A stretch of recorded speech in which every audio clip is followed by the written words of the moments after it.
That's okay. I got a box full of Frisbees for later on. We're going to play outside. So I'm Professor Nato. That's my bio. Don't read it because you're going to get selective narcolepsy. But what do you need to know? I founded the Sales Institute here 15 years ago. Prior to that, I did like 20 years in corporate.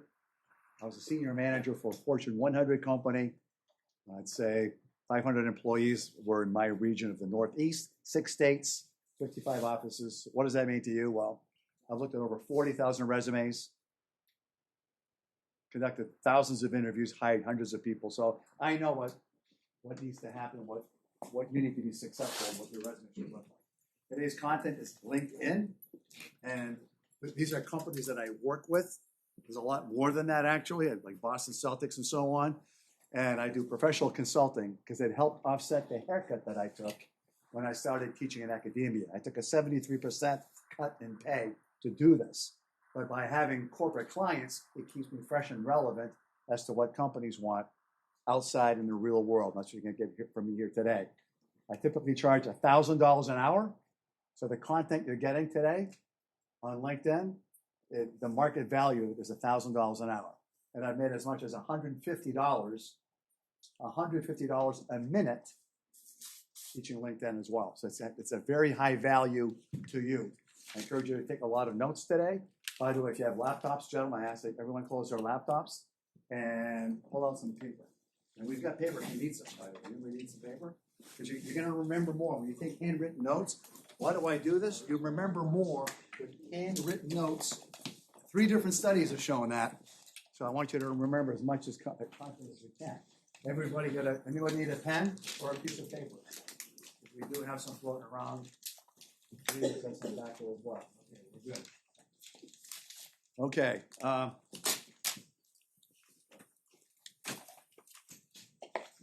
So far, I've presented in.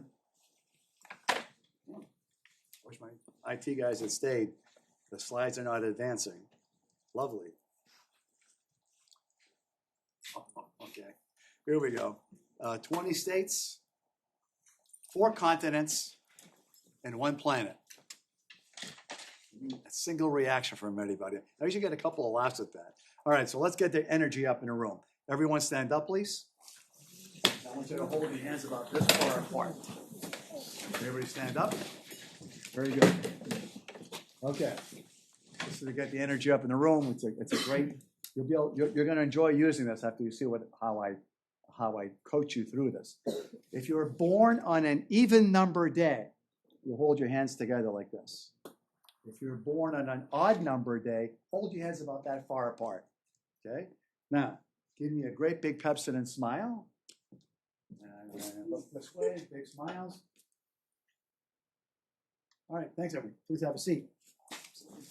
So at breakfast, my wife this morning said, "What's your day look like?" "Oh, I'm doing a guest lecture for Relations and Sales on what? LinkedIn." She goes, "You're not going to be boring again, are you?" And I said, "Ha, ha, ha.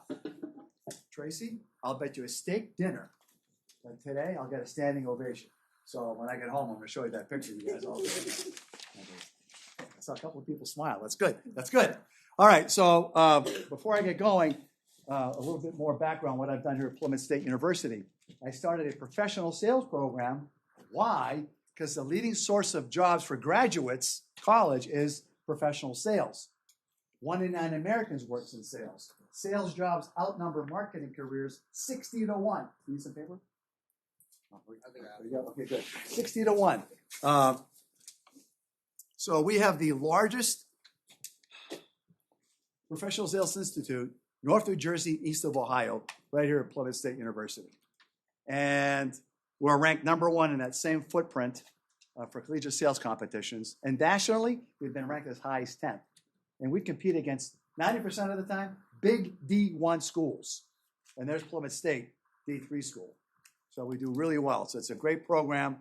And our students average, in sales programs, average 2.8 job offers 5 months before graduation.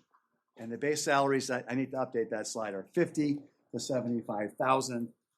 And I bring students back, alumni, back to Plymouth State, and they're earning anywhere from $100,000 to $500,000 a year.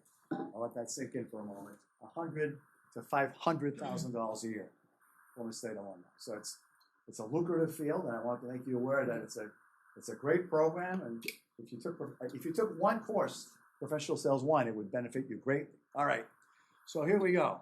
Before I show you anything on LinkedIn, I have to influence your thinking and make you think differently about LinkedIn. You're thinking, LinkedIn, that's for old people. No. LinkedIn is how people do business. It has over 1 billion people on LinkedIn. And unlike Facebook or Facebook, that has like fake pages and catfish and all that other junk, LinkedIn is buttoned up. And if you do something stupid on LinkedIn, it's not professional, they'll put you in the penalty box for 6 months, maybe even delete your whole profile. So LinkedIn is professional. It's not social media. It's what kind of media? Professional media, exactly. So you'll see all those icons, and actually I should have put TikTok on there. By the way, TikTok will be replaced probably in the next 48 hours. There's a new version out now. It's called Ding Dong. No, I'm just kidding. Just so you guys are paying attention. All right. TikTok's around, but all that social media stuff, it's okay, but LinkedIn will serve you much better. And here's why. Professionals, companies, use LinkedIn to go find people to replace to fill openings they have in their offices or companies. So, I mean, when you go to McDonald's, you'll see help wanted. But professional jobs that pay high incomes that people want, they have internal recruiters or external recruiters that they use. An external recruiter, when they fill an empty chair in an office, they're getting anywhere from $10,000 to $15,000 minimum on placing one person. Very lucrative. Guess where they go shopping for people? And it's not Walmart. Guess where they go? LinkedIn. If you're not on LinkedIn, or if your profile's marginal, you are not going to show up on page 1 or page 2 of their search. Does that make sense? You have to have a very good profile. And I've been really fortunate. I've worked with the 4 best people in North America on LinkedIn. They're excited that we're teaching it at a university level, and they've shared with me a lot of secret sauce because they're full-time at LinkedIn, and we benefit from that, and so will you today, from learning all these techniques, strategies, and tactics to make your profile really stand out and show up on page 1. How does that sound? That sounds good. So here we go. A recruiter typically pays about $2,500. Oh, wait a minute. There we go. I just pulled up that photo for a moment. That's a new slide, and I don't have enough time today, so I'm going to switch right to this one. Here's why. Today, you guys are getting a drink from a fire hose. You're getting a lot of content. Typically, when I go on site, I've got a company and so on, this is 2 to 3 hours of content. So I'm condensing it quickly for you. I'll give you as much as I can. So when a recruiter goes shopping on LinkedIn, they're paying around a couple of grand for that special license. So they'll go on LinkedIn and they'll type in Greater Boston area, shoom, 4-year degree, shoom, qualities, hardworking, teamwork, collaborate, and they'll type those things into their search, and then they're going to hit enter, and then there you go. That's what comes up on page 1. 2 rows of 10, typically. And then you're hoping that your profile shows up on page 1 or page 2, and then you're hoping that your profile has something that's going to make them do this. That one, and to click on your profile. So what do they see on your profile? These are things I'm going to teach you as we go in like 10 steps of LinkedIn. They're going to see your photo and your header, your name, photo, name, and header. That's your most valuable real estate on LinkedIn. And people tend to waste it. They'll say student at Plymouth State or student at Bentley, or they'll put their major, accounting student, Babson. That's what the average person does, and you don't want to be average. You want to stand out from everyone else. Now, I went over one of my slides, and I forgot to point out one word, which is database. LinkedIn is the world's largest, most robust database for networking. Did you guys get that? That was lame. Did you guys get that? Yes. What did I say? Database. Most robust database. I like that. Exactly. It's the biggest robust network in the world with 1 billion people on it. It's how people do business. And if you're not on it, or if your profile is average, it won't serve you well. But today, we're going to show you about 10 good tips, depending on how much time I have. But we're going to get you started with a number of really solid tips and some great strategies and tactics to make your profile different than everyone else's. There are 16 million students going to college right now. How many of them are going to get this information? Not too many that benefits you. You want to stand out.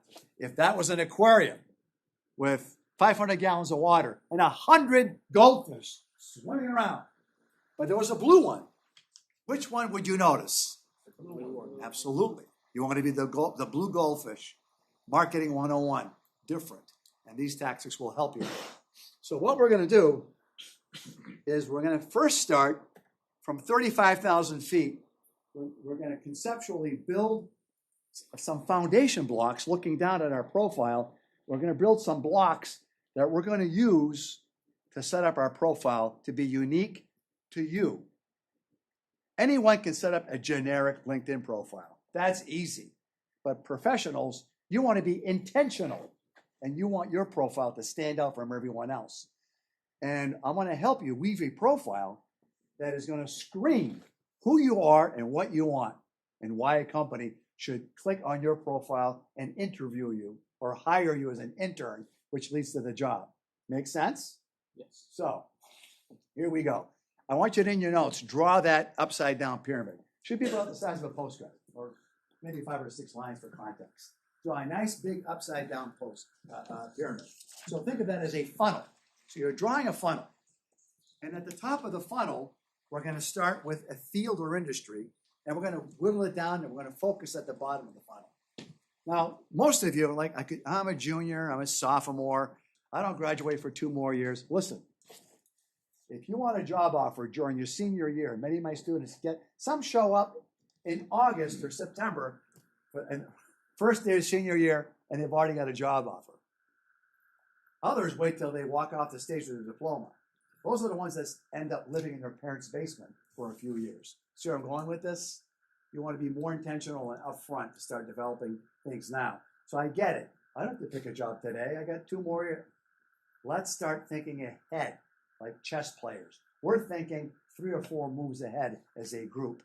So I want you to pick a field or industry. If you had to choose one today, you can always change your mind, by the way. You can adjust it. But I want you to pick a field or industry that you're interested in. And my students in Sales 1, we did that for your professional pitch. So we're revisiting that. So what do I mean by field or industry? Well, there's a whole technology, healthcare, manufacturing, large manufacturing, small manufacturing. Pick a field right now. Alternative energy. Pick something you might be interested in. Does anybody have one? Okay, good. Now go halfway down the pyramid and put the word company on the left-hand side. So at the top, we got a field or industry. Woohoo! Halfway down, company. Good. So if it was technology, maybe it could be Apple or Hewlett-Packard or Cisco, a technology company. Maybe. If it was medical healthcare, it could be Stryker Medical. Hips and knee replacements. Coach Scheinman back there, Professor Scheinman, last week brought 2 alumni back. One was Mike Churchke, the guy, former basketball. It's like 6'8". Hey, Mike, how you doing? And he and Terry are both working for Stryker Medical. They're making over $250,000 a year. And I brought students in last spring. Matt was making over $500,000 a year in the medical device field. It's a field that's blowing up because there are more and more technologies coming out, and that's going to lead to more and more jobs in that field, especially the next thing. This is the next big thing coming. No one ever talked about this when you were in high school, but it's here now. Biofabrication. With one of my clients, they make human-engineered biofabrication. Right now they're doing ACLs. And they're saying in the next 5 or 10 years, they'll be producing human organs. There's about 120,000 people on the transplant list right now for a human organ. So in the next 5 or 10 years, these companies are going to need people to sell their kidneys, lungs, whatever they're producing. They'll need people to sell that. That field is blowing up. In New Hampshire alone, that industry will hire about 9,000 people in New Hampshire alone. This is going on in many other states. It's a big, hot field. Just want to put on your radar screen for you. So think about a field. Now pick a company. I'm looking at solar at the end over there. One of my clients has a 19-acre building, excuse me, in Massachusetts. They make office furniture built in the U.S. And the entire roof is a large solar panel, like 19 acres of solar panel. Now the salesperson that they make their own electricity and give back to put back in the grid. Was that the salesperson that made that sale? Was that a large or small commission? Very large. And when they went home that day, they're going, wow, my bank account's going to explode when that check lands. How do you think they feel about their contribution to lowering the carbon footprint on Earth? How do you think they feel about the work they did? Pretty good. So I'm just challenging your thinking. There are jobs that are out there that weren't around, that are around now, and they're going to keep evolving. And with AI, who knows what's next, right? Some of you might be worried about that stuff. However, if you've got great soft skills, great personal skills and networking skills, networking with like LinkedIn, you'll be ahead of everyone else that's average with these skills. You're going to be okay. You're going to get the better jobs and better opportunities. And also, they'll find you. Those opportunities will find you. I have students that walk through the door and say, oh, I've got an internship with this construction company, Hilti, out of Chicago. Oh, $41 an hour. Wow. And all these like company card, and they're putting me up in an apartment. Wow. How'd you get that? Oh, they found me. So if you're not on LinkedIn, they can't find you. So there are great opportunities out there. So what you're going to do is once you've got this, at the bottom, you've got a company. Now put a job title. I forgot to mention that. By the way, I have ADD on turbocharge. I'm very fast. I go too quick sometimes, so I got to backpedal a couple of steps. So write down a job that you'd want. So what do we got? We have the field that we want to go to work in. We have the company. All right. Now we have a job. Once you've done that, now make note of this. You want to Google the job. Go find the job. And by the way, LinkedIn, I'll show you this shortly, has a place for jobs as well.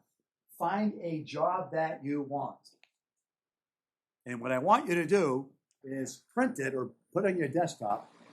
And you want to highlight the adjectives, the descriptors, the qualities that they're looking for. Typically, there's about 10 or 12, sometimes 15. And none of them ever said this. Job, ABC company. We are now hiring for. We are looking for people that are lazy, don't get along with anyone, and aren't all that smart. Have you ever seen a job description like that before? No. What are they looking for?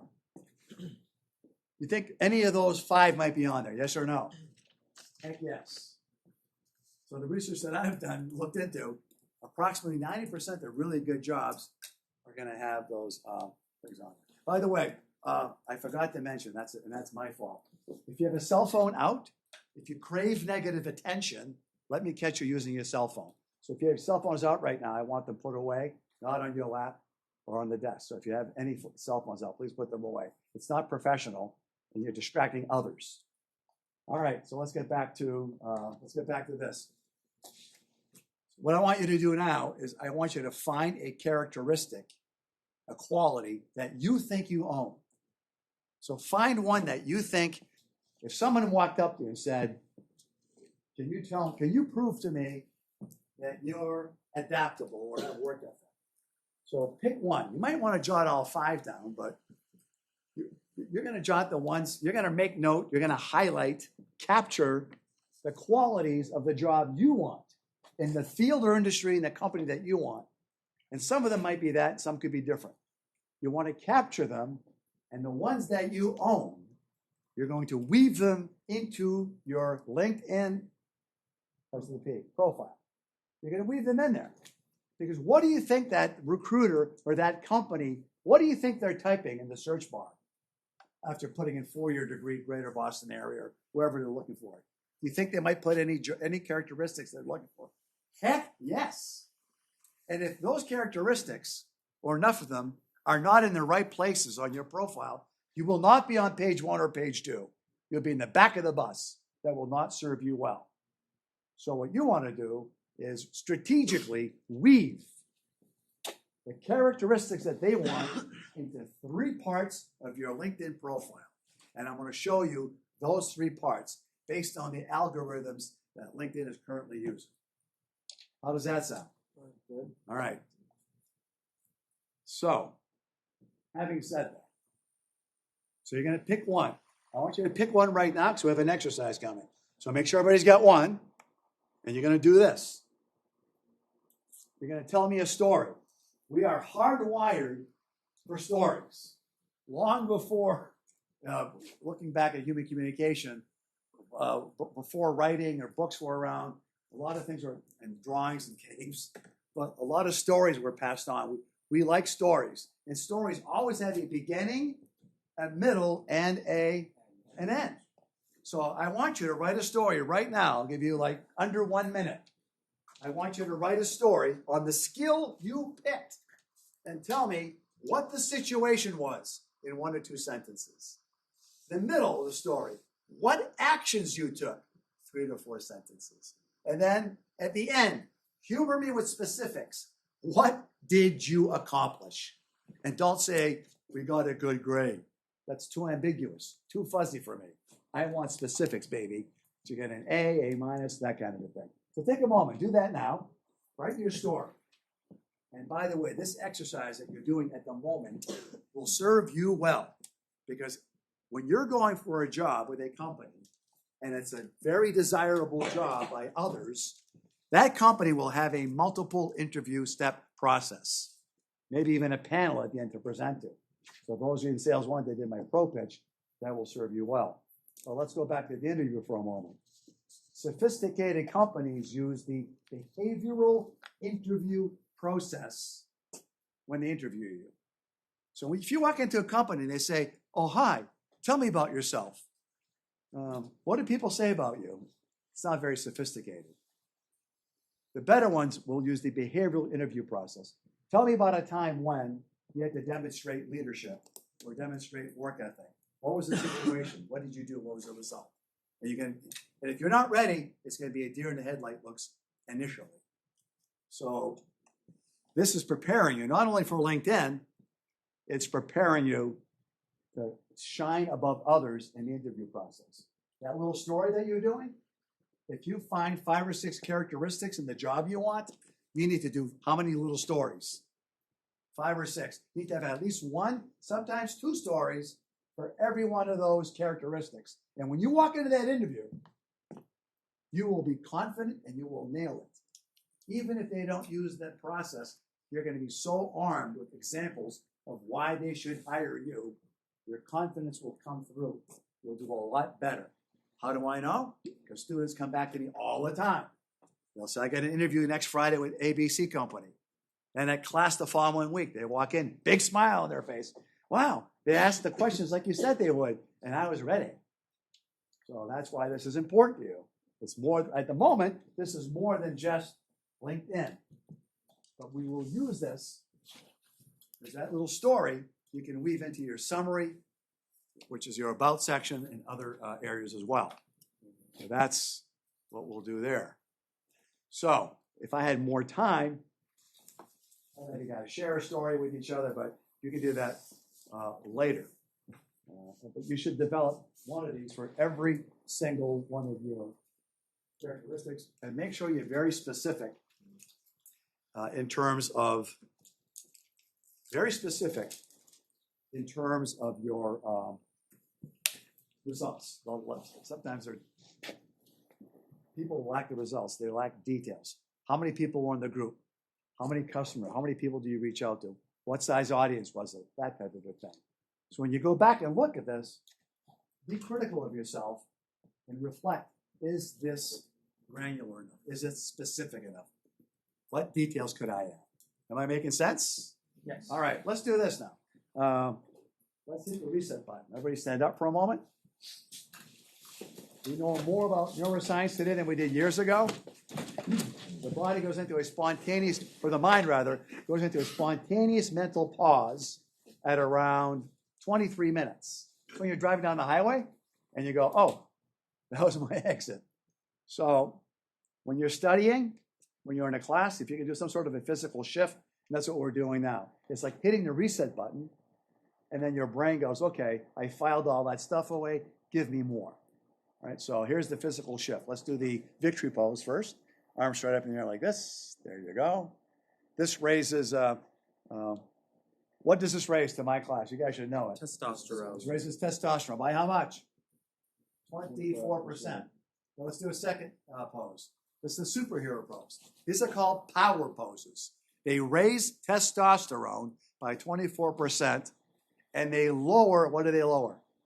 Cortisol, that's right. It lowers cortisol by about 12%, the one that makes you nervous. 2 minutes of doing power poses with a Q-tip, give it to a lab before and after. They go, wow, look at that. Makes you more confident. It's our risk-taking hormone. All right, so now when I just shake it off for a moment, and I want you to remain standing, but I want you to reinforce some knowledge. If we don't reinforce what you just learned, within 20 minutes after class, you're going to start forgetting what you've learned. And within 3 to 10 days or so, it'll drop down. You'll forget like 2/3 to 75%. Has that ever happened in any of the class before? Of course it does. So let's reinforce our knowledge now. You can use your notes, by the way. Go ahead. Talk to a couple of people next to you. You can use your notes. What did you learn so far? Database. What's that knowledge?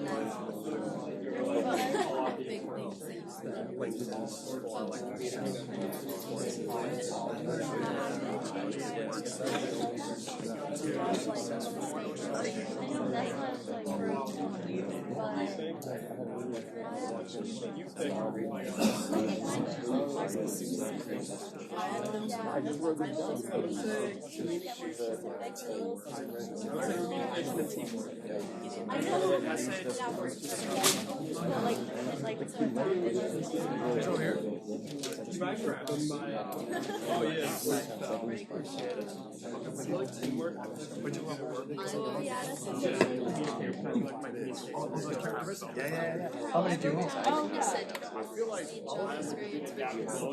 Let's grab our seats. Let's grab our seats. Oh my God.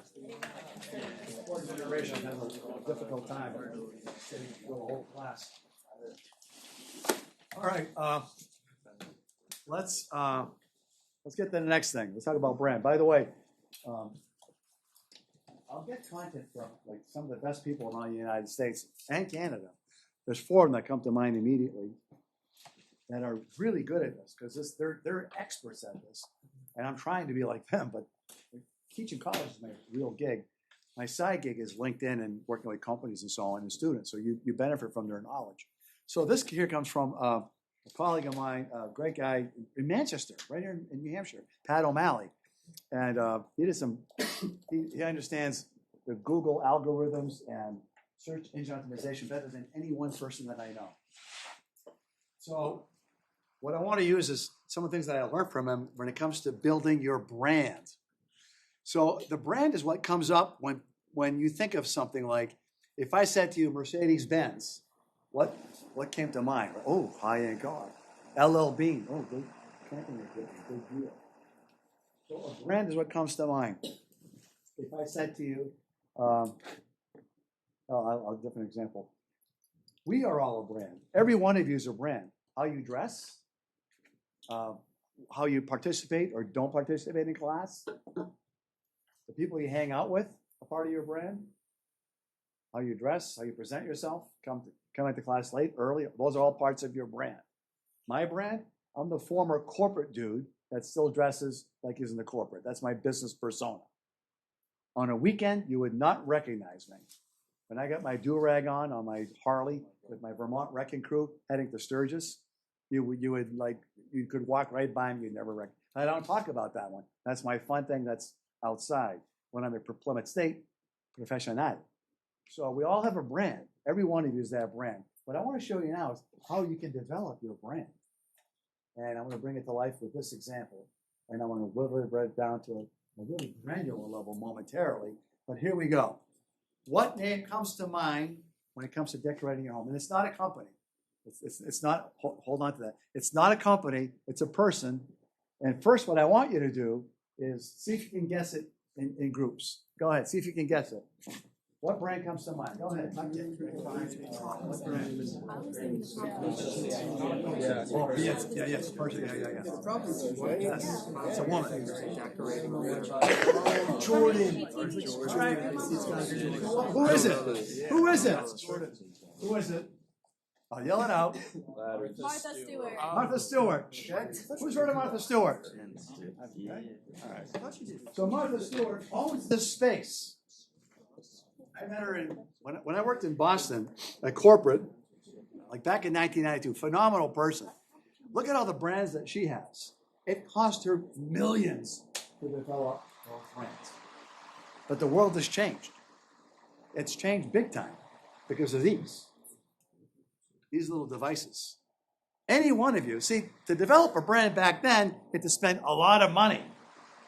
With these things, you can develop your own brand from scratch. I'm going to bring that to life right now with a couple of real-world examples. So here we go. What brand comes to mind, or what name comes to mind, when it comes to Asian women putting on makeup? I've only had one class ever guess it. Go ahead. Geisha? What's that? Who? Geisha? No. Geisha? Michelle Phan. So let me pull her up for a moment. With Asian women, apparently it's a skin tone thing.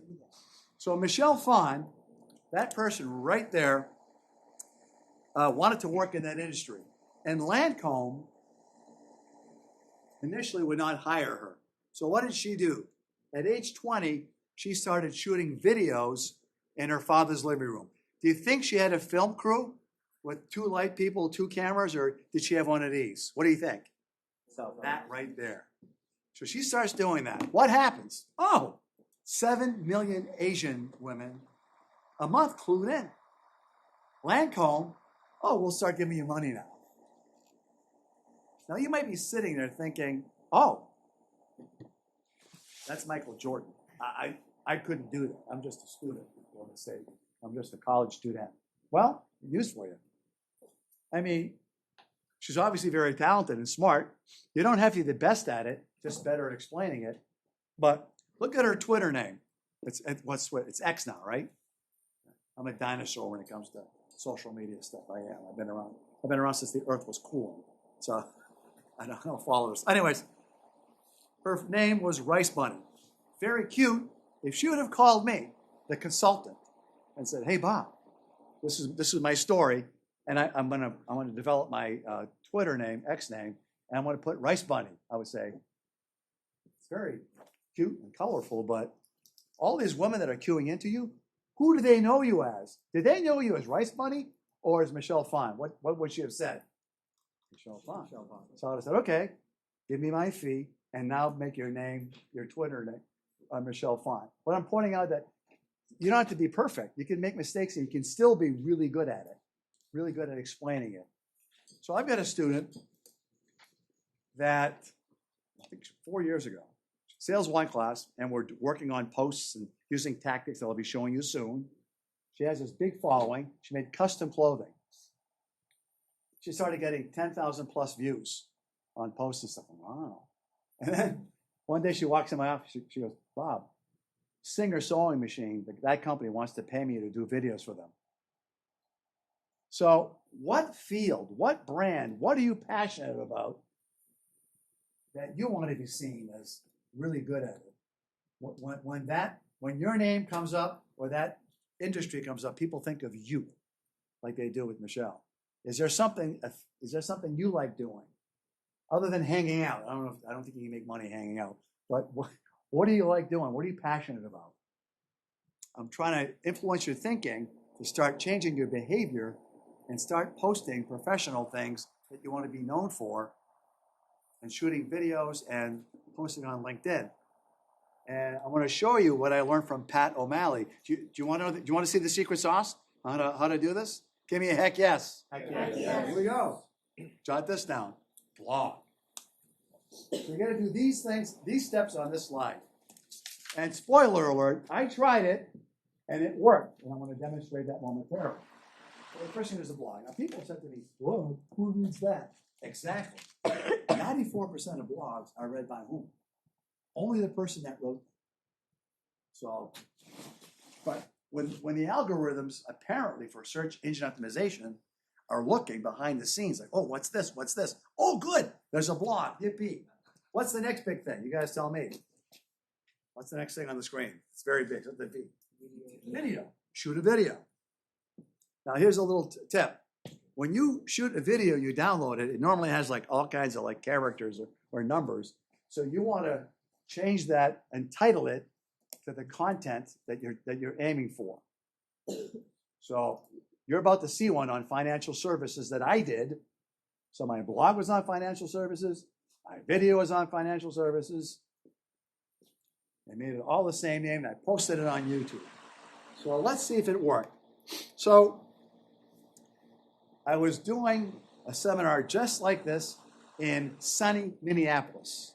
Actually, the day I flew in there on Thursday, it was a snowstorm. I got nice dress shoes. I'm in snow this deep. All right. And I was on midday. The corporate partner sponsoring my event was Northwest Mutual, a financial services company. So I go, okay, I know what I'll do. I'm going to test this stuff as a financial services representative. See if it works. So on Monday, I wrote a blog on Monday. And I shot a video. And I named the video the same as my blog. And I thought about what to name it. So if I was in financial services, if I was a representative in that industry, investments and advice and so on, in the city of Minneapolis, what should I call my video? Financial Representative Minneapolis. So that was on my end. Now think of a consumer. If a consumer is thinking to themselves, gee, I wonder how my investments are doing. I should get some professional advice. If a professional needs financial planning services, is it possible that they might type in financial rep in the city that they're in, Minneapolis? Is that possible? Yes. Yes. So I thought, I'll try that. That was on Monday. Thursday, I'm in Minneapolis. Get to the seminar. I pop this open. By the way, how many hits? Can you guys see it from back there? Million. Is it over 1 million? Can you guys see that? So is that a lot of hits? I mean, a lot of million? Okay. So who owns the space in that city as a financial representative? Who owns that space? Can you guys tell me? Me. Spoiler alert. Are you ready? It's not the 15-second video. As a matter of fact, when I played it in the audience, it was just, hi, everybody. I'm just testing these tactics that I'm teaching you today. By the way, how's my seminar? And the whole room started laughing out loud. Interest of full disclosure, I did hold a Series 7 stockbrokers exam. I know a few things about financial services. My blog was pretty good, but there you go. Could any one of you replicate those tactics in something you're interested in? Yes or no? Yes. Hell yes. You should.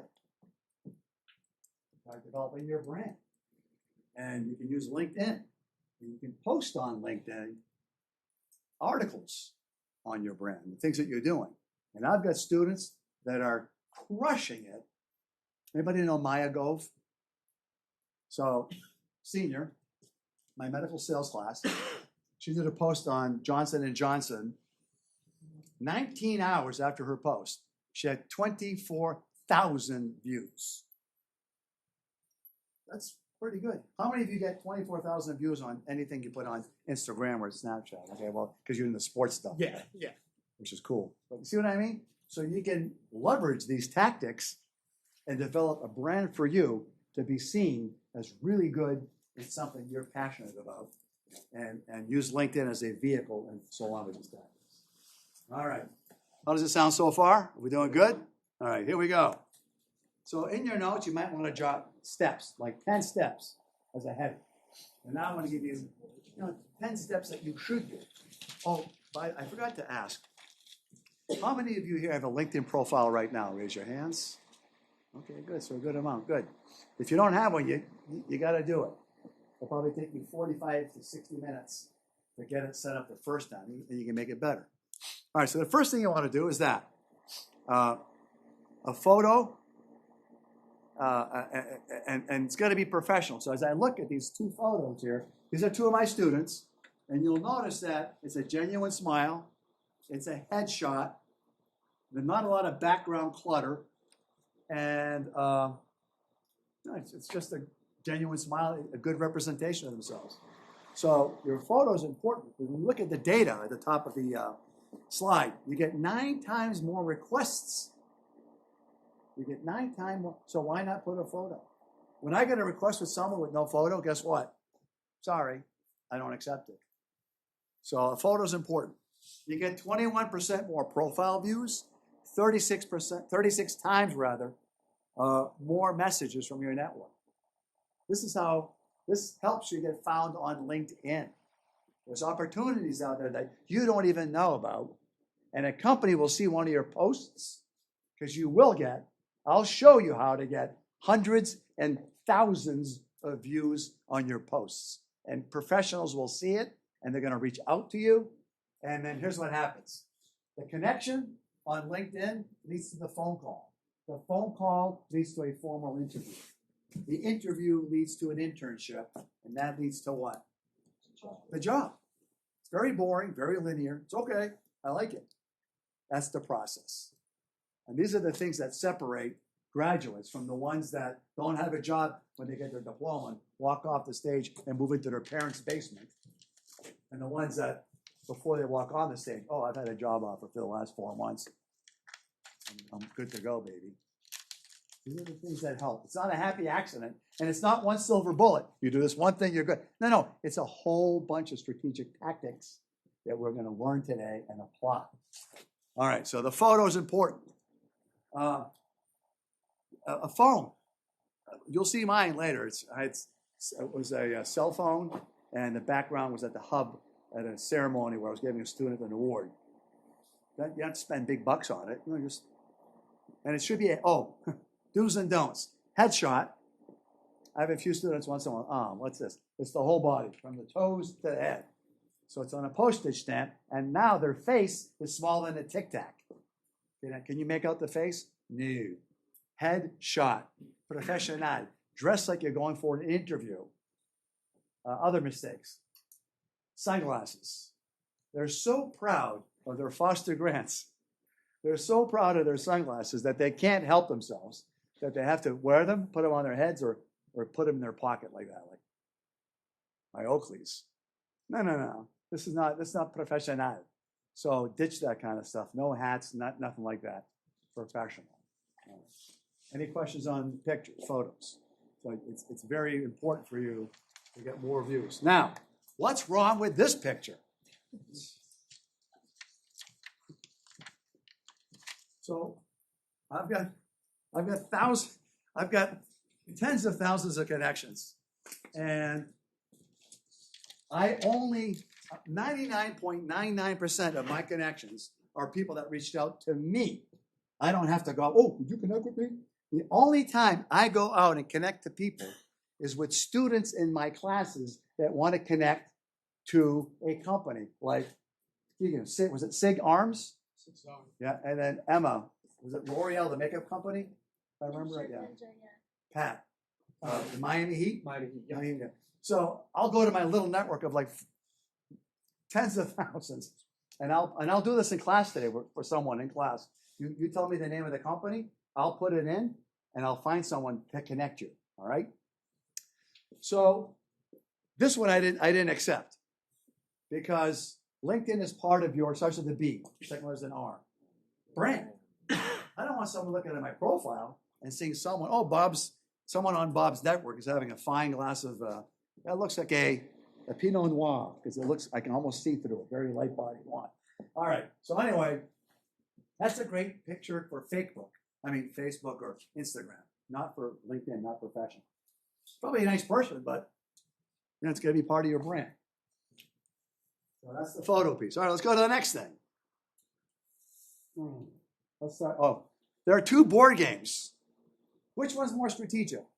Chess. See, checkers is one move at a time. I see lots of checker players in education. Young people thinking one move at a time. Complete assignment, complete course, complete assignment, and they're just looking one step ahead. No. I want you to be a chess player. You're thinking 3, 4, 5 moves ahead and looking down the road. Because what you'll notice is, let's look at connections. Brett and I are first connections. If all of you are connected, there's about 50 people in the room right now. If you're all connected to Brett as a first connection, but not to me, I'm connected to Brett. He's my second connection. The rest of you are my what? Second connections. Folks, don't blink. This is the secret sauce on LinkedIn. Now, if you're a trust fund baby or psychic, you can just read minds, know who's connected to who. You don't need this. But you need to understand that second connections are the secret sauce, one of the many secret elements about LinkedIn that you can leverage greatly. And I'll bring that to life in a moment. So jot this down in your notes. The number one equals 250. So every time a checker player connects to a person, they go, oh, I got one connection. The checker player thinks one connection. The chess player goes, oh, I connected to one person, and I've grown my second connections by how much? 250 people. 250 people. And if you're going to go to a career fair later this summer, there's one next week. Now, the people at career fairs, those people behind the table, they've got 1,000 to 3,000 connections on average. So you want to connect to them, because every one of them, they're going to grow your second connections by 2,000 or 3,000 with a click of. By the way, on your phone, I'll show you that later. But you can connect with people on your phone in under 10 seconds. Now I'm going to bring it to life with an example. I'm going to ask the class, if you know a plumber personally, I need a plumber for my house. I'm making that up. If you know someone who's a plumber personally, raise your hand. Okay? Half dozen people. Put your hands down. Watch this. I'm going to rephrase the question. How many people in this room either know a plumber or thinks that they know someone who might know a plumber? Now raise your hands. Virtually everyone. See? So on LinkedIn, it's the people that you don't know. You know, I know Brett, but he has 50 other people that he knows that I don't know. And here's how this works. So Brett's a big sports guy. Basketball is the bigger thing, right? Okay, he's into all this, and great. And let's say he ends up working for, I'm going to make up ESPN. Great. So Brett's at ESPN.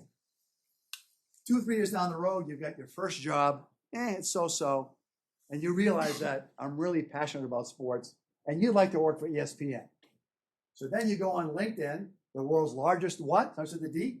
If you remember nothing from the seminar, remember LinkedIn is the world's largest database. So you go on LinkedIn, the largest database, you type in ESPN, go shoom, foop, you go. Yeah, my first connection worked at ESPN. It could be even better than that. If I was a student connected to Brett, I said Pat, Brett, right? Yep, thank you. And the rest of you are my second connections. And I pull up Brett and I put ESPN, and Brett comes up and he has a contact, a second connection. I see a second connection that works at ESPN. Oh, I would have never known that if I didn't have the second connection. So then I go to Brett and I say, Brett, listen, Joe Smith is your first connection, my second. He works at ESPN. Would you do me a favor and consider introducing me or sending my resume to them? See where this goes? The recruiters that you're going to meet next week, that you're going to connect with in 10 seconds using your phone, whoop, like that, and I'll show you how. Everyone is like 1,000 to 3,000 connections. Give me 25, 30 people at that career fair next week. You can grow your second connections by about 70 to 100,000 second connections. Whoa. Now, any time that you do a search for a company you want, and it's someone you met at the career fair, you're going to go, oh yeah, career fair. And you draw a nice note. Hi, I met you in March of 2026 at the Plymouth State University career fair. I noticed that you're connected to John Smith at this particular company. Would you consider? And that's a lot better than what most students do, which is this. They will They won't. So this is their resume. They'll take their resume, they'll find the job online, they'll go to the job and go, they'll type a bunch of keys, okay, good. Submit the resume. Resume goes into a deep, dark hole, and then they hope that the technology scanning resumes is going to pull theirs up as a brand new graduate with no experience, and they're hoping and praying that it pulls up their resume and they get a phone call for the job. What are the odds of that happening? Slim to none. We're fresh out of slim. Thank you. So, leveraging a network, getting someone on the inside to push that resume from point A to point B is going to be a huge help to you. That's why you want a lot of first connections that you know that lead to all these second connections that you can be introduced to. Have you ever had anyone introduce you to? Have you ever had a friend introduce you to someone you didn't know? There we go. So we're doing that with this powerful digital power of LinkedIn. All right, let's go to the next thing. Your LinkedIn header. Your LinkedIn header is your most valuable prime real estate. So I would jot down 120 characters. That's the size of your. That's what you're allowed. LinkedIn header is 120 characters. Think of it as about 15 to 20 words. And it's the first thing when recruiters or people are pulling up, doing searches on LinkedIn, they see your photo, your LinkedIn header, and your name. Those are the three things they see. And it's one of the algorithms are looking in three places to decide who shows up on page 1 and page 2. That's the first place the algorithm looks. So if your LinkedIn header says this, like 99% of college students, watch this. Plymouth State, student, accounting. Babson, marketing. Bryant, marketing. Is that really exciting to the algorithm? No, you're just a college student. If you can weave some of those characteristics from the job you want, remember I made you guys find the job with characteristics? If you can weave some of those words into that LinkedIn header, now your odds are going up dramatically because the search engine algorithms see what they want and it's showing up in your header. It should also show up in your experience in your summary or your about section. Well, and we'll get into more detail on that next. So, your LinkedIn header. So there are some tips here. I would list what the industry you're interested in, what you do or what you want to do, and highlight a skill or a passion. A skill that shows up in the jobs that you want. Or if you have a side gig, DJ, photography, something that shows something entrepreneurial. So those are some tips there. If I had more time, I'd pull. Oh, here's the next another nice hack for you. How many of you have a ChatGPT account? So you should all have one. Okay? Use it the right way. Don't cheat. Use it as a tool. I had a student last semester that I caught cheating with it. I flunked them for the whole course. Gone. There's no room for that. But you can use that as a tool. So I would go, jot this in your notes. Put down the word prompt. Prompt. P-R-O-M-P-T. Prompt for chat. So you're gonna put this awesome prompt in chat. I want to show you how. The first thing you're gonna tell is, tell it what you are. So the prompt is, I'm a fill in the blanks, junior majoring in whatever.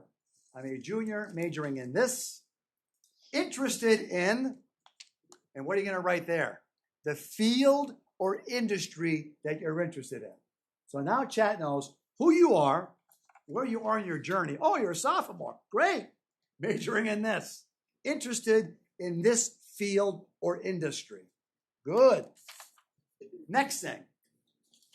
Tell chat, so here's the rest of your prompt. Develop a better LinkedIn header. Develop a better LinkedIn header limited to 120 characters. So it's 120 characters. So it probably knows but I'm going to still help it out. So chat, 120 characters, baby. Develop a better header for me, because this is who I am and what I'm interested in. And maybe put a couple of skills in that job that you want. Now you've given chat some content and material to work with. Woohoo! And then hit enter and see what it comes up with. And it's going to be better than accounting student Bentley or whatever. It's going to be better than that. Now, here's another hack. You want to do, I average 3 to 4 prompts. When I ask one prompt, I get an answer. Oh, it's pretty good. I want more. I want better. I go back at chat 3 or 4 times. So your second prompt, you should do a second prompt, even if you like the first one. So jot this down. It's going to give you something good. And then say, I'd like something more creative. Add some sizzle. S-I-Z-Z-L-E. Add some sizzle. More creative. And it'll come back with something. I remember I did this with a group of accounting students. So we did it live in class. And it was like accounting, mastering the numbers, future CPA. Holy cow. Mastering the numbers, future CPA, vision. Is that going to stand out more on a recruiter's sheet than accounting student? Yes or no? Yes, that's what you want. You want that LinkedIn header that's going to go, the employer, wow, this person's creative, smart, intelligent, blue goldfish. I'm liking this. And they're going to click on you. At the very least, even if in the interview, yes, I use chat once in a while. If I'm looking at 2 candidates and I could flip a coin on either one, and by the way, my funnel in corporate was 74 applicants to 1 hire. If I'm down to the final 2 and I could flip a coin who I'm going to hire, if one of them could demonstrate good use, ethical use of using Chat GPT to improve things, that's a tiebreaker for me. So get used to using chat ethically and well for functions and so on. So there's your header. Okay, let's everybody stand up one more time. I'm judging the room, and I need to do something else. So let's hit that reset button again. Hands are up in the air like this.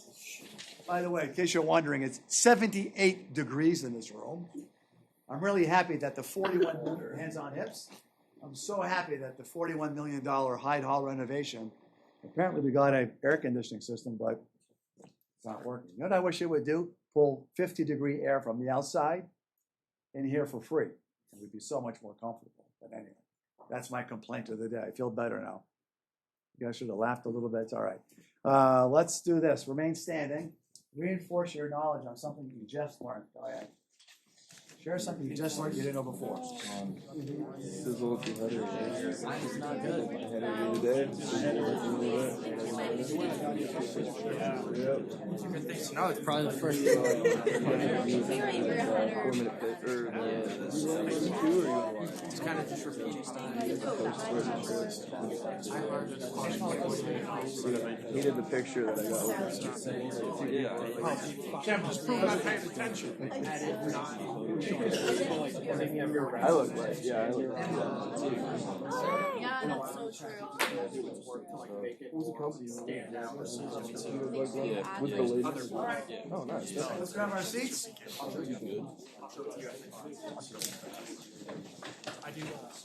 Well, here's an example of computer science.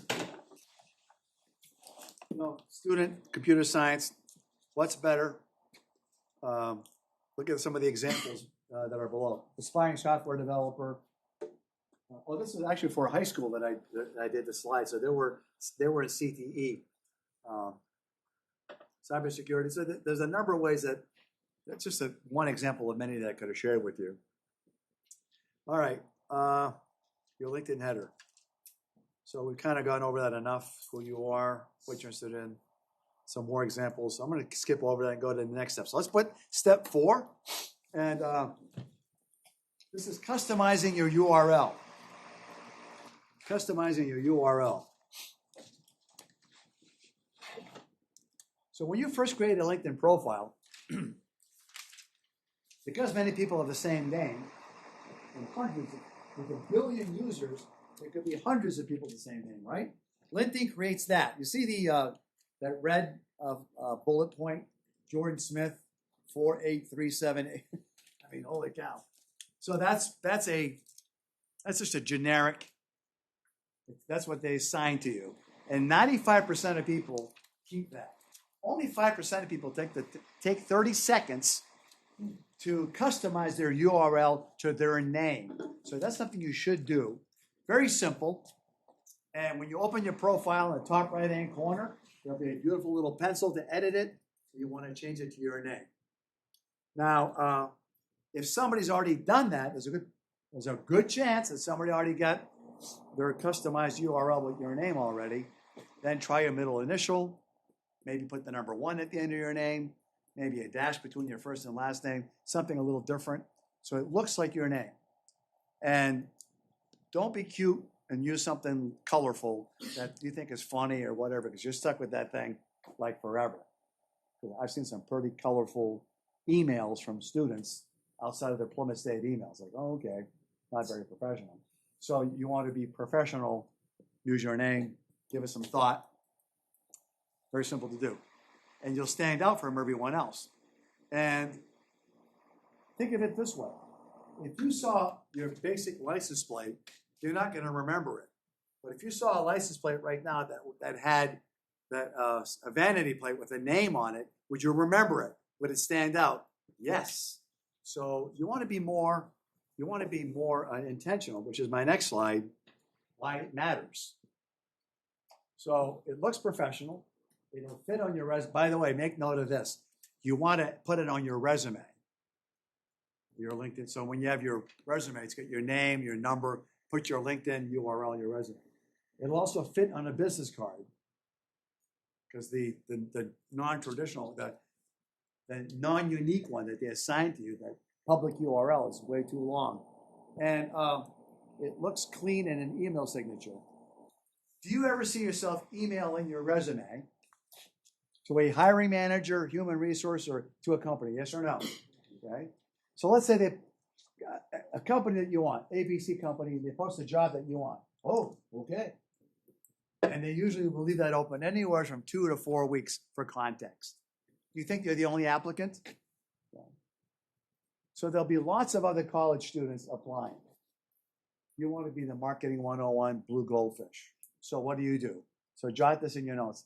Email signature. It's something that the help desk can help you do if you can't do it on your own quickly. You put on, at the bottom of your email, you have your name, your mobile phone, and your LinkedIn URL that's customized. You want to put your LinkedIn URL that's customized. Now, when the hiring manager has that come in, or HR manager has that come in, they're probably going to have 20 or 30 resumes in 1 week coming in, or more, emails. How many college students out of 16 million going to school right now are going to have an email signature with a customized URL? How many? Not many. So it'll help you. So there's another tactic. What you're doing is you're going from an auto-generated URL to something that's much more intentional, and it shows that you care. Okay. Let's see. The next thing. So jot down step 5. Step 5 is experience. And experience is more than just job titles. And I get it. Some of the jobs that you've got, schlepping tables, working behind the counter, landscaping, I understand that. We all have those kind of jobs. We've got to do what we got to do. So those jobs all show work ethic, and many of them have transferable skills that employers will want to see. So list your jobs on LinkedIn and list the clubs, organizations, volunteer work, mentoring, athletic. How many people played athletic sports? Be sure to put those on there. Any honor society, any leadership role you've had. So develop your experience. Now here's why this is important.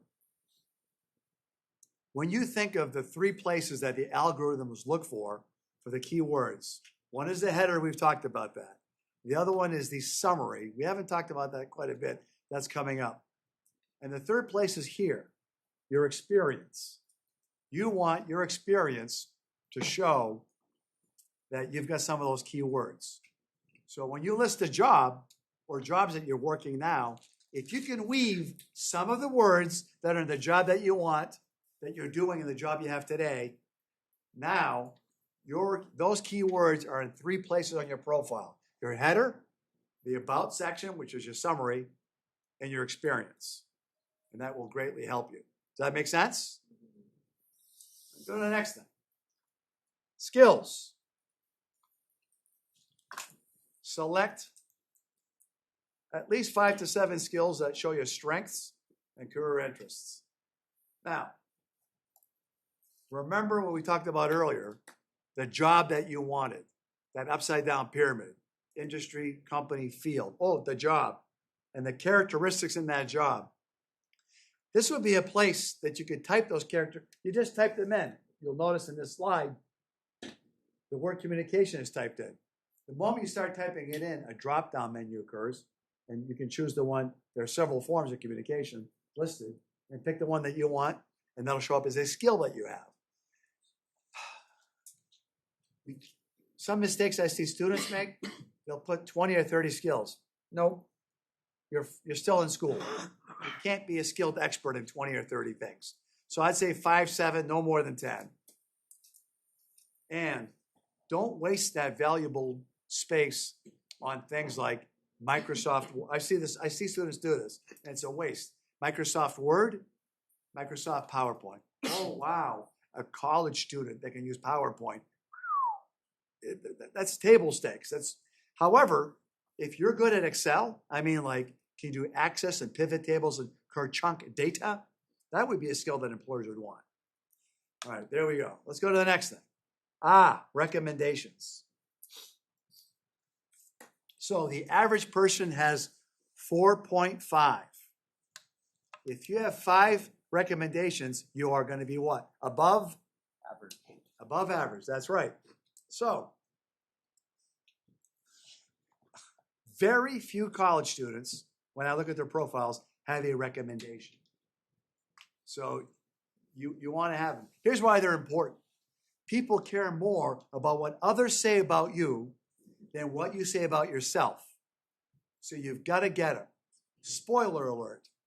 I would say at least 1/3 of mine I have asked for. So I'll do a consulting gig in Connecticut or Delaware, wherever. My contact person will send me a nice email 2 or 3 days later that day. Bob, thank you for coming to our team. We appreciate a really nice compliment. Now it's a secret between me and them because it's in an email. I want it as a recommendation. So I'll write back. I'll say, thank you for the kind words. Would you do me a favor and consider putting that as a recommendation on LinkedIn? Aha! So I've asked for at least 30% of mine, minimum. And Coach Scheinman, Professor Scheinman, he's given me one, but I can't remember if I asked him for it or if he just did it voluntarily. I don't remember. It was a long time ago, John. I can't remember. Working eye rolled. So here we go. You need to do this. You need to be okay with asking. You don't want to just wait and hope somebody gives you one. So I want you to get your notes out and make note of this. Start jotting down that message. Adults are used to writing recommendations. You're not bothering them. By the way, you probably never, I'm going to guess you've never done this in your life. So here we go. I'm showing you how to do it. So write down this wonderful phrase. Hello. Think of someone you would ask right now. If you had to ask someone, who would it be? A coach? A professor? Your supervisor at work? A coworker? A prior employer? Could you think of someone if you absolutely had to ask for a recommendation? Could you do it? Yes or no? Good. So put that name in there. Name. Now, unlike the way you're used to communicating, let's say texting with no punctuation, no capital letters, no greetings, this is different. This is professional. So you need to say a greeting. Hello, Michael. I hope you're doing well. You're making it about whom initially? Yeah. Hope you're doing well. I'm currently working or currently building my LinkedIn profile as part of a project at school. I was wondering, you can cut that down, by the way. You could just say, would you feel comfortable writing a brief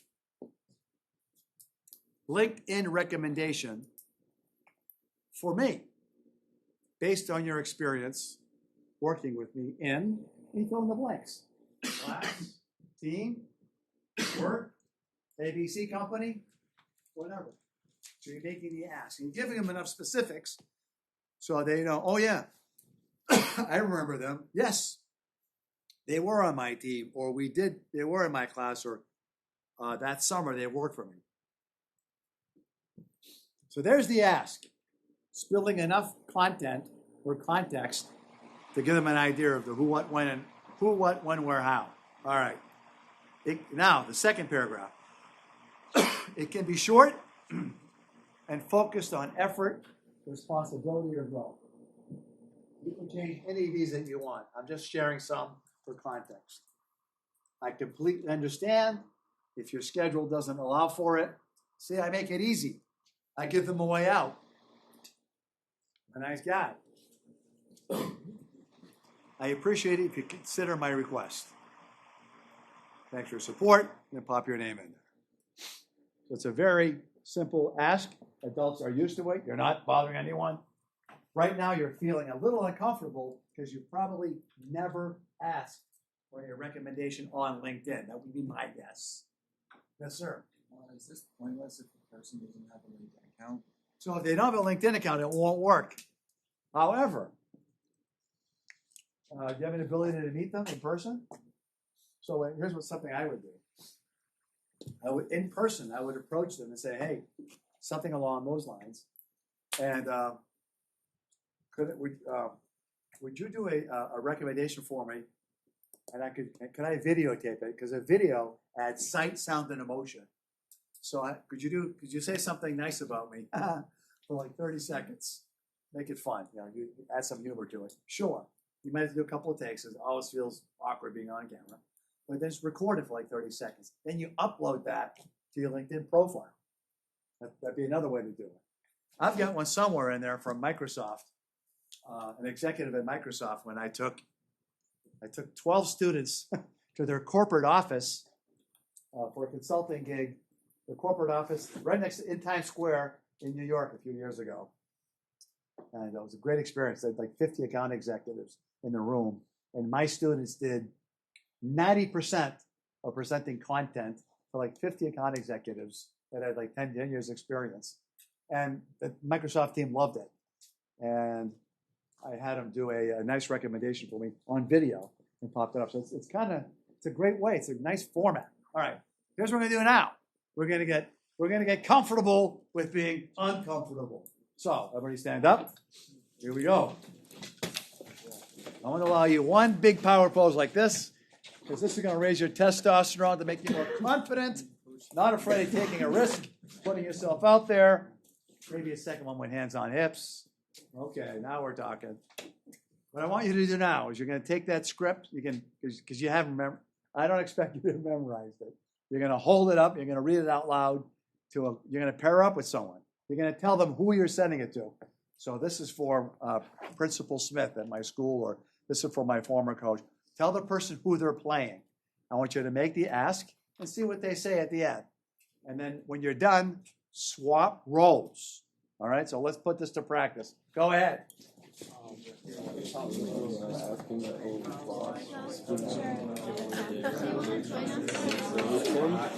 Score 10. LinkedIn profile. It shows my advisor.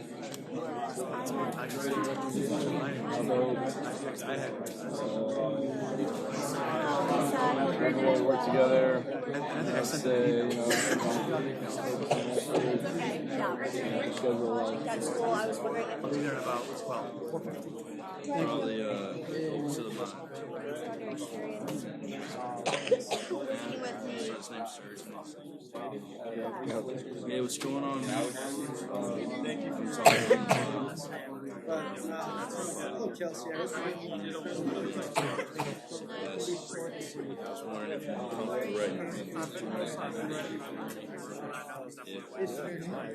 it to pictures. 2 seconds. I have my. Oh, I don't know what that is. I don't know what that is, bro. Alright, bro. Can I take a video of you just saying a bunch of I low-key wonder if those guys have it.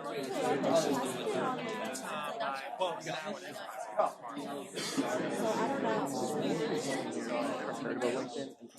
All your jobs. I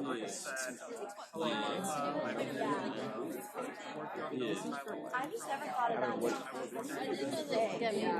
It needs so bad. It's so much more like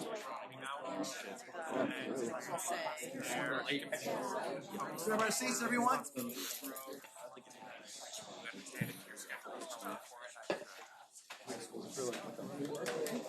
Once again, you're applying for jobs among a large pool of candidates. If you've got 5, you're above average.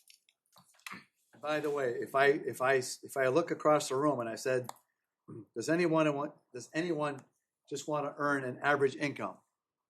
No. Okay, good.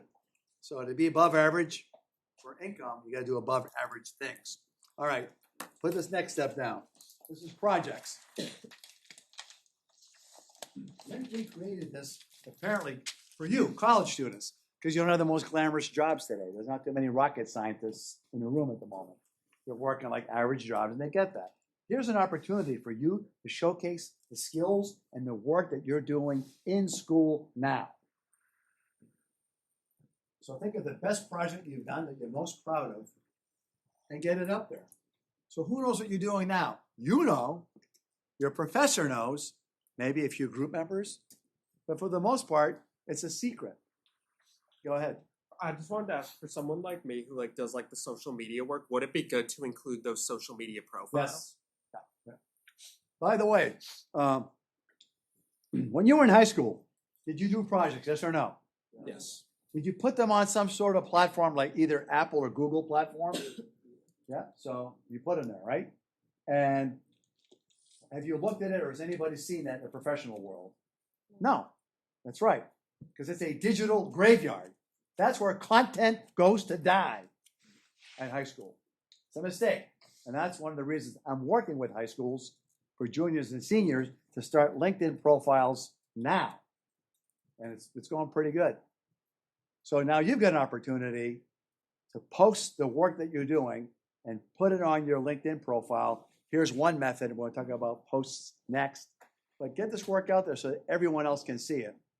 And we've got students that are getting large amounts of views, and we'll get the posts in a moment. But that's the project piece. I would put 1 or 2 of my best or favorite projects in projects. Now, posts, that's another thing we'll talk about soon. And for posts, I would average about 4 a month, but I'm getting ahead of myself. So I'm going to back out of this for a moment, actually. And I just want to pull up my profile for a moment. Let's see if I can move this down out of the way. Yep. FBI. Cybercrimes, digital forensics. Oh, the last class I just did, one of the students wanted to get a job with the FBI. So I went to my LinkedIn profile and I found people in cybersecurity and forensics and the FBI. So I'll do that in this class soon. But first I want to get to posts. Let me pull up my profile. Bob Nato. Okay. So earlier, you see where I'm highlighting at the top of the page? That's your URL. So that's got to be customized. The search. Oh, I'll be able to reach it. When you open the app on your phone, you should, by the way, make note of this. Download the LinkedIn app on your phone. So when you go to the career fair, it's going to be on your phone. And when you open the app, it looks similar to this. They are different than laptop. But when you touch with your finger right there on your phone, a little QR code is going to be right there. You touch on that, the QR code comes up. The person, the professional that you're talking to, they do the same thing, and you take your two phones, and you go like this, boop, it makes that little sound by the way, just kidding. And there you go, you're connected in 10 seconds. So I'm willing to bet almost half of the people you're going to meet at that career fair don't know how to do that. So if you show them, oh yeah, pull out your phone, I'll show you how to do it. They're going to go, wow, you're pretty smart. Yes, I am. But you're going to be helping them as well. So that's a great tactic to remember to connect with people. And it's very simple. Once you've worked the booth and you've got information, you've exchanged information back and forth, had a good meeting with them, 5 to 8 minutes for context.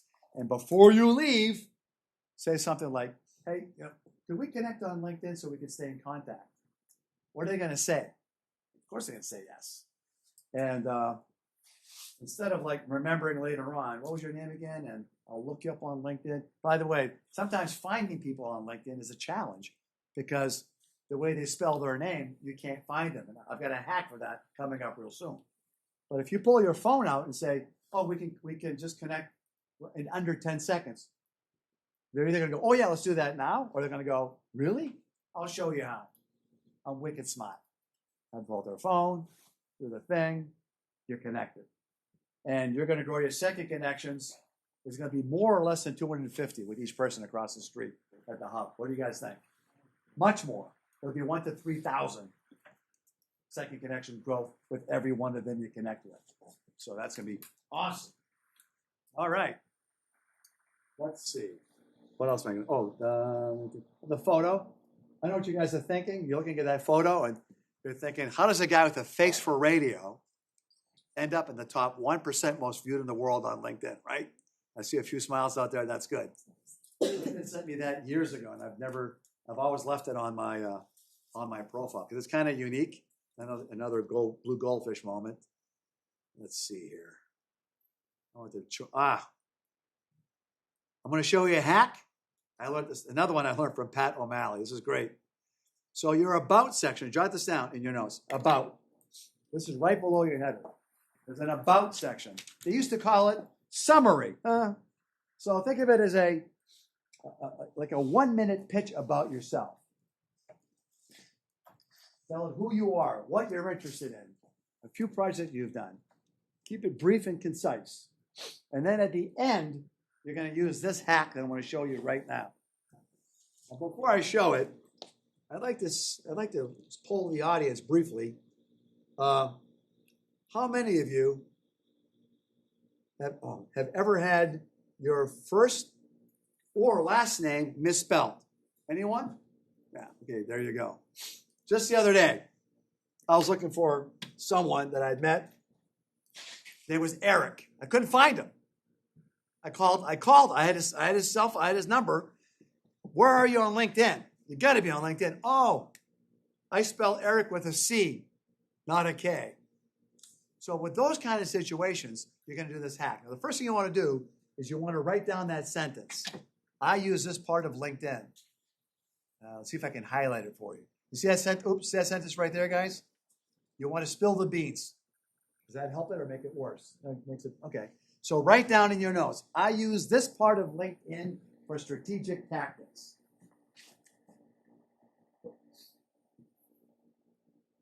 Because LinkedIn is the world's largest what? What's the D? Database. So you're telling whoever's looking at your profile, if they get that far, they're going to go, wow, this student is, I've never seen this on any profile before. They understand that it's a database and searchers will find these words. So you spill the beans.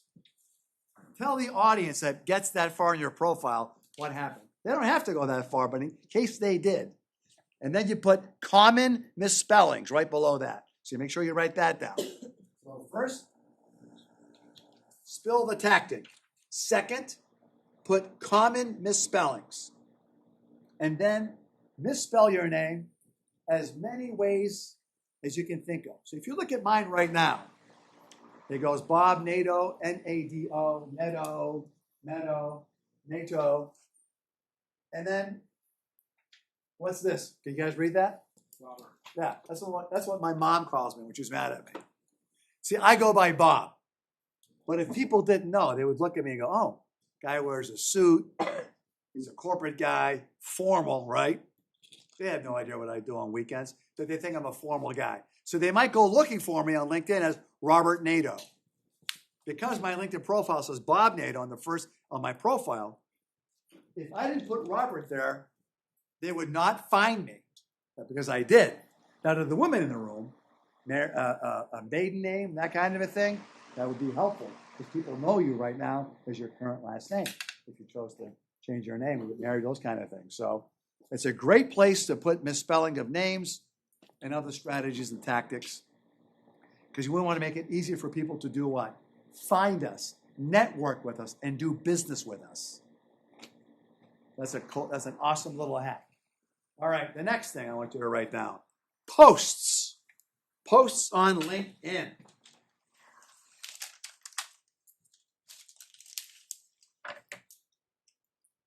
Okay. I'm going to have to look at activity, show all comments. Posts. There we go. All right. I got my posts up. Very nice. Here we go. So I'll pick the first one that comes up. Here's a post I did. And by the way, jot this in your notes. You want to use the @ when you do a post. You want to, and you're writing it in LinkedIn. When it's a person that's on LinkedIn or their company, you notice how the name Steve Krasinski and Novartis. You see how the font looks different? Yes or no? Different color, right? That's because I tagged them. So you tag them with that little @ symbol. Okay. Now you could tag words with the hashtag. You know, the pound sign, the hashtag. So if I was going to put like sales training or education, a descriptor like that in my post, I would hashtag a word, but I would tag people or organizations. Now, what happens here? Well, Steve's going to see it in his feed because I tagged him, and so will his company. So you guys tell me if this worked or not. How many likes did I get? Anybody see it? How many views did I get? Almost 11,000. And that's nothing. Because I have students that get 1 to 34,000 views. And Maya Go, everybody know Maya? She's in my medical sales class. She did a post the other day. We had Johnson & Johnson in our class.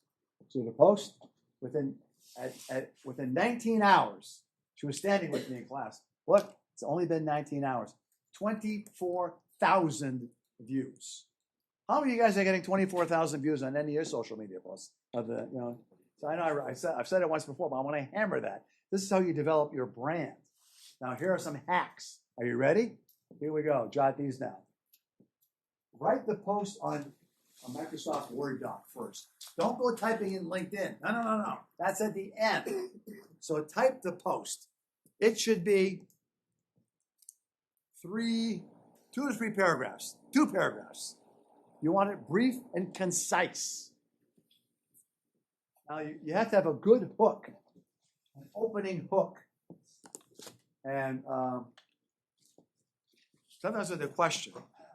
So jot that in your notes. So if you did a post on today, what we're doing today, did you know that LinkedIn was the world's largest database? Questions when the search engines are looking at posts and articles, when there are things that people will respond with and tend to look at, it creates more feeds and more posts. So a good opening hook. Describe what you learned, and be sure to tag the person that was presenting and the company that they're from. Maybe even the school that you're at Plymouth State University. If you want a lot of posts. Now, the next thing you want to do is you want to put this on It's in Microsoft Word right now. Now here's a big hack. And let me give you a big spoiler alert. Before 2.5 years ago, how long has AI been around? About 2.5 years? I don't care. Couple of years. Before AI, my average student would get 20 to 40 views. Outliers would get 500, 600, up maybe 1,000. Since AI, when we use AI, like I'm going to show you in a minute, Now my average students get 2, 3, 4, 5, 600, 800 views, and my outliers get 1 to 34,000. Now, how many of you posted in my class so far? Anybody have a number for me? You guys just did a professional pitch, right? What? Yeah, I had 2,000. 2,000. Anybody higher than 2,000? That's really good. Congratulations, man. That's worth a fist bump right there. I got the gift card. That's right. I remember now. Get the Dunkin' Donut gift card. Ooh. Well, incentives work, so I like it.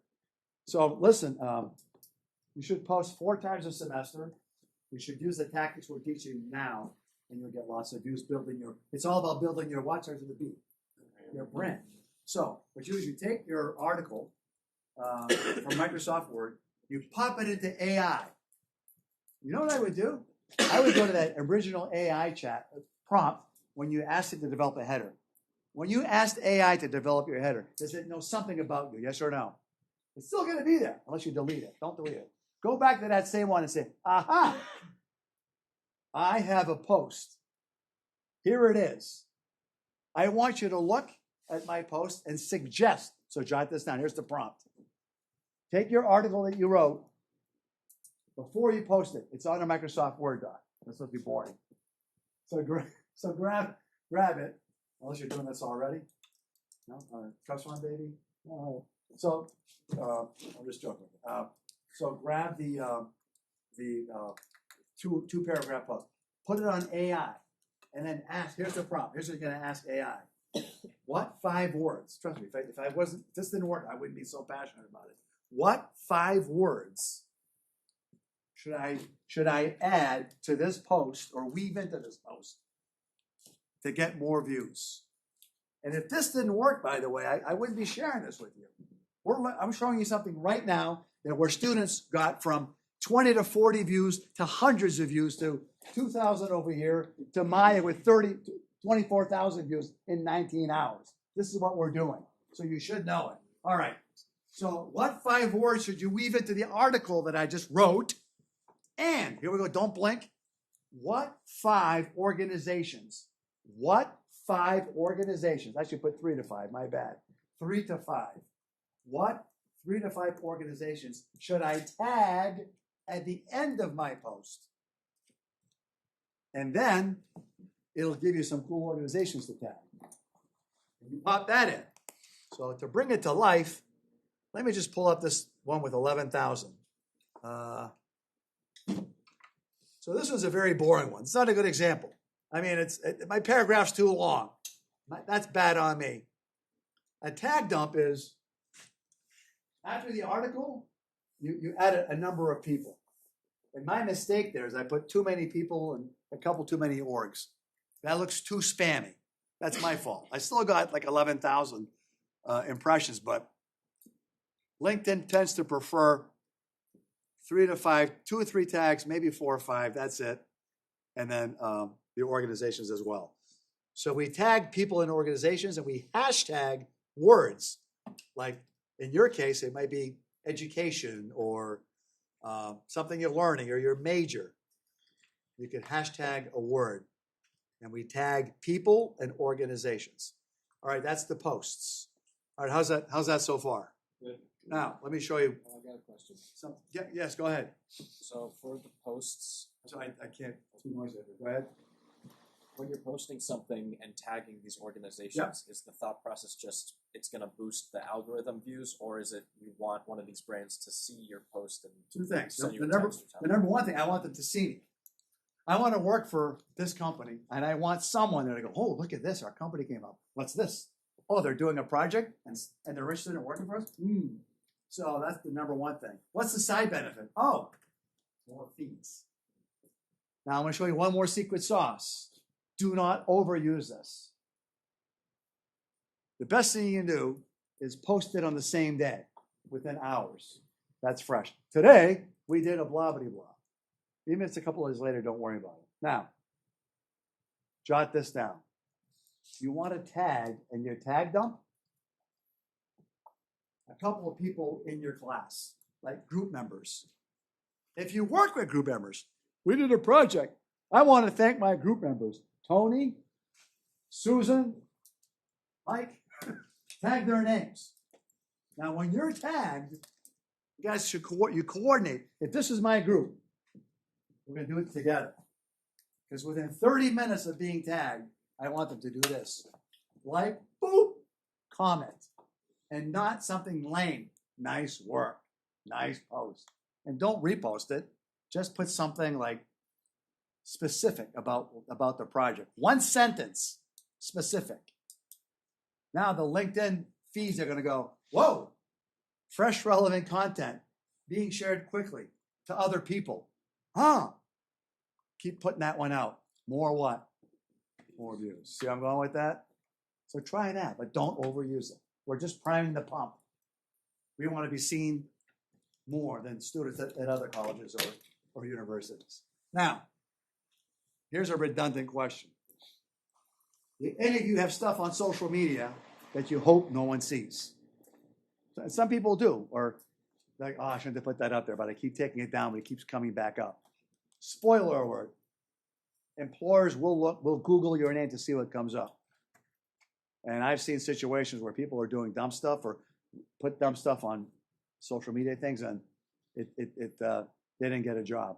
It might not sound fair, but that's the world that we live in.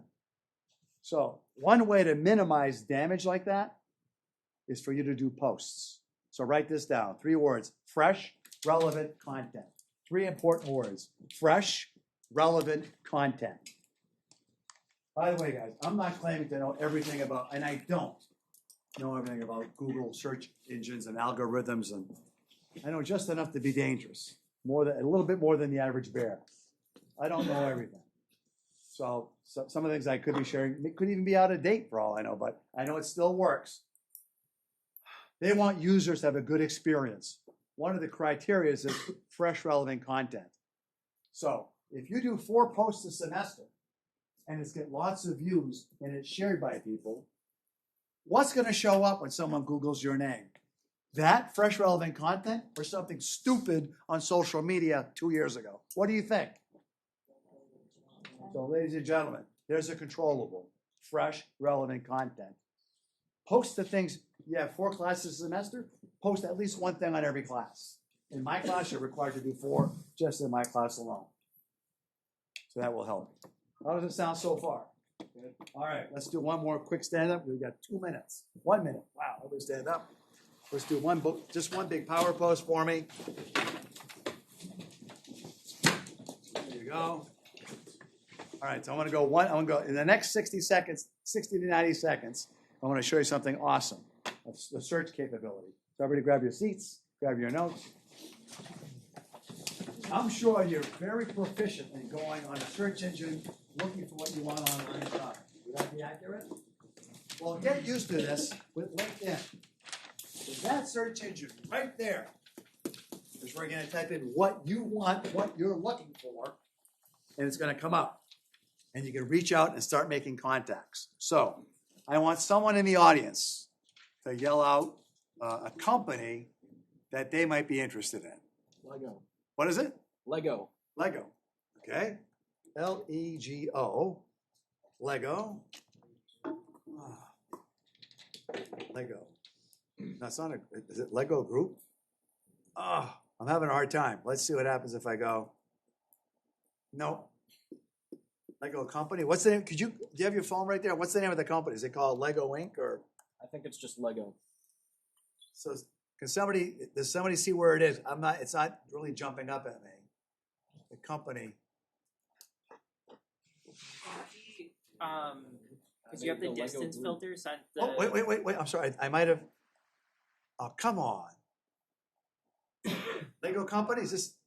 No, this can't be it. No, that's not. That's technology. I think it's the. Anybody have any ideas? Why is this so slow? This is unbelievable. Anyway, no, it's not. But okay. See me after class. I want to look further into this thing. If I found the FBI, I can certainly find Lego. All right, give me another company. Northwestern. Northwestern Mutual. Okay, Northwestern Mutual. Okay, there we go. Very large company. What kind of a career would you like there? Sales associate maybe. What kind? Like a sales associate, maybe. Okay, good. Something went wrong. Check this out. Of course, it's going to happen when I'm recording this and I got a room full of people staring at me and I'm 1 minute over. That's just awesome. So let me just try it one last time. Come on.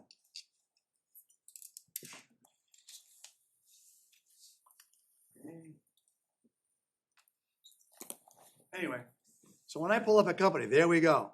So look, you can pull up any company you want. Don't blink. Like you see the jobs, I'm going to highlight it. See that? You can find jobs that you want.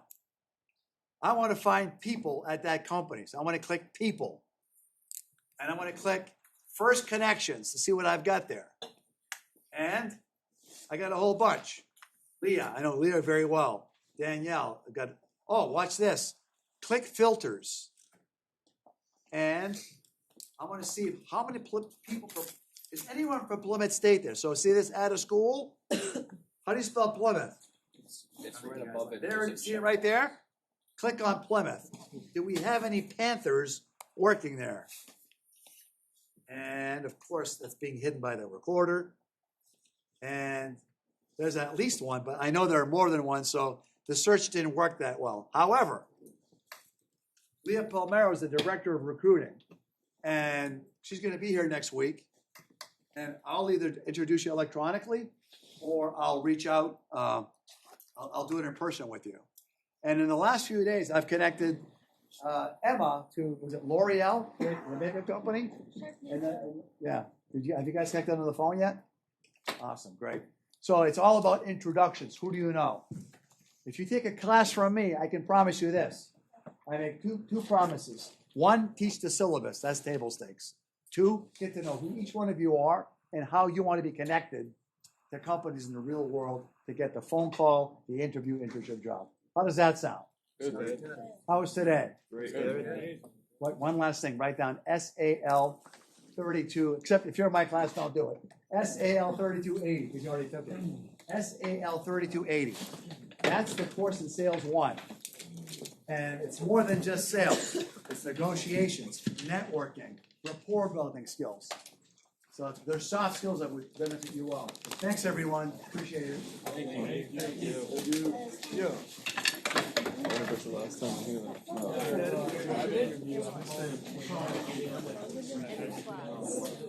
Is it the first one or second?